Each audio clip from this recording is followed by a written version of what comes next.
All right. Here we are in Guatapé, Colombia, having an amazing time. This is like my 5th time here in Guatapé. It's always beautiful.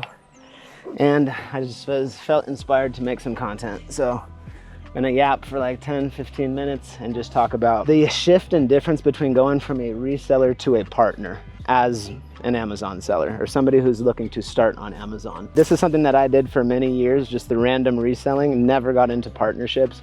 But I wanted to talk about that because that's the only reason why I'm able to travel here, why I'm able to continue running the business. And I actually have no stress at all that we're gonna continue going, continue growing. And there was a time where I always felt like I needed to source more products. Like my livelihood depended on it. When you're a man in that position, you need a stable income.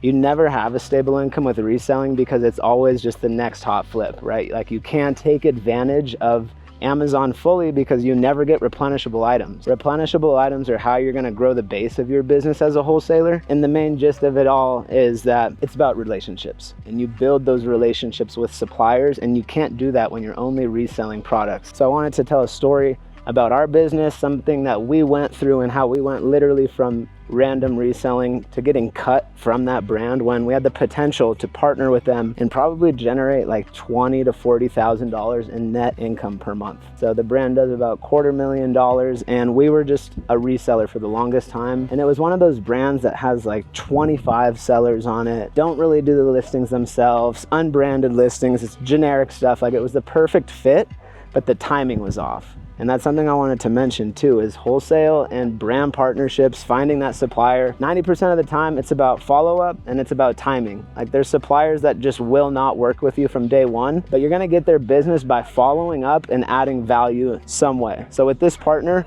that was one of my only regrets growing this Amazon business, other than just buying from shady trash suppliers. Don't ever do that. But the other one, my mistake, my regret is just not bringing up that I could be the partner for them on Amazon earlier. So most resellers, even wholesalers, they open the account, they're buying product, but they never discuss Amazon with the partner. How can you scale your business that way? You technically can't. And the reason why that brand was one of the only ones I regret is because I saw the way they moved. They went with a partner that ultimately could have been me, and I know we would have done a better job. They're still dropping the ball on a bunch of stuff, still misbranded listings, other sellers creating listings and adding a little trinket in and making their own. As a brand partner, you are the one actively monitoring for these brands. So when stuff like that comes up, you should be the one to take it down for them. You should be the one who's contacting the brand directly when that listing gets gated and you reinstate it. Because for me, the biggest headache, one of them, was always getting cut off by suppliers who didn't know what we were doing, because I don't need to be hustling and finding new suppliers and new products every single week. People ask me about outreach, like how much outreach are you doing? How much cold outreach do you do? 0. I now do 0 cold outreach. I wouldn't call it cold. I still do some things like send emails or go to trade shows, but like even the emailing part, I actually don't email suppliers that often unless it's a warm lead or it comes across me somehow, or there's a real interesting opportunity I think I could take advantage of. I don't really send that many emails or phone calls anymore. Trade shows once or twice a year, but it's because we have a foundation now. So we don't have to do any cold outreach. And what a lot of people don't understand too is it's a complete mindset shift. Once you start deciding you will partner instead of just resell, it's the same game, but it's slightly different because you have a different angle. We want to talk about e-commerce. We want to bring it up with these brands. And we want to deal with their pain points. We want to deal with when they have problems, how do we overcome those? How can we be the ones who say, oh, no, we've ran into that as well. We can solve that by doing XYZ. Or why aren't you on Amazon yet? We can help you by bringing you to the platform and getting you started. But like partnering with distributors, brands, retailers, they will get you in front of other people as well. They will bring you to trade shows. They will give you word of mouth referrals, and it will eventually lead to something. You just have to be an expert at one thing. What is it that you do? And at first, sure, it could be Amazon, but after a while, get a niche. Are you bringing brands to the platform? Are you getting good at PPC and helping brands with their advertising? Do you do graphic design and you create the new listings and bundles? Like whatever that is, make that be your thing. And then every time you do outreach, go to those brands who have that problem and you will have a case study saying, hey, I already did this with this brand. I want to do the same thing with you. Once you do that with like 2 or 3 brands, you build a ton of credibility, and you can actually, like, that is your business card. So cold outreach, you still might do a little bit, but it's not as cold if you're doing outreach to a brand that you already researched. You have another brand that's their competitor in the niche that they sell. Like, those are the ways that you're going to be able to build credibility in a niche and ultimately scale. And what a lot of people don't get either is doing wholesale isn't just buying inventory. Like, that's only the beginning. It's only the beginning to find the brand or the supplier, decide, hey, we're going to place a purchase order with you. Nobody knows what comes after. What happens after you land that brand? What happens after the purchase order? Because that's when all the real work starts. So I know it's hard to find that supplier at first, but that's step one. Once you get them, you need to provide value to them. You need to show them you're worth keeping around. And a lot of people can't do that. So the systems we've built have allowed us to not only help find and land brands, but to scale them once we have them.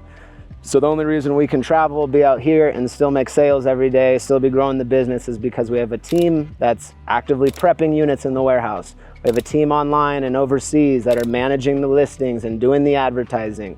We have a team that does 95% of the business, and that's what your goal should be as the owner. When you start this thing, you're gonna do everything. You're gonna wear every hat, have to be in every position. You might be calling the brands, doing the shipments, but eventually you gotta delegate and level up, level up. It's hard to delegate a random reselling arbitrage sort of business because you're the one who has to find the deals. And even if you have somebody that can, never as good as you, somebody else is also finding those deals. That's the big kicker, is that you found it, or your VA found that lead, and it was profitable once, and then the next flip, no mas, because there was already other people coming on. Not sustainable.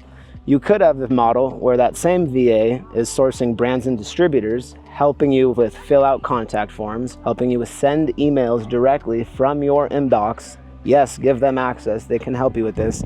And you're starting to curate a system, right? Like, I'm getting leads, I'm contacting leads. Now I have a list of people I can call, land that brand, contact them once a month at least, send them a monthly report email, show them how you're growing, get your team involved, and you be the one who connects the dots. Brand owner, Jonah, me, partner, wholesale, business owner, and team. So that everybody's doing the work, but it still has to flow through you. So if you are thinking about selling on Amazon, or you already do, and you want my help, one-on-one guidance, and access to a community of other wholesale sellers actively growing their business too, click the link below and apply for the Wholesale Network, or just DM me on Instagram. I answer every question. I want to see you guys win. I want to see you go from not doing anything to selling on Amazon. And then once you get to that point, congrats, you made the first step.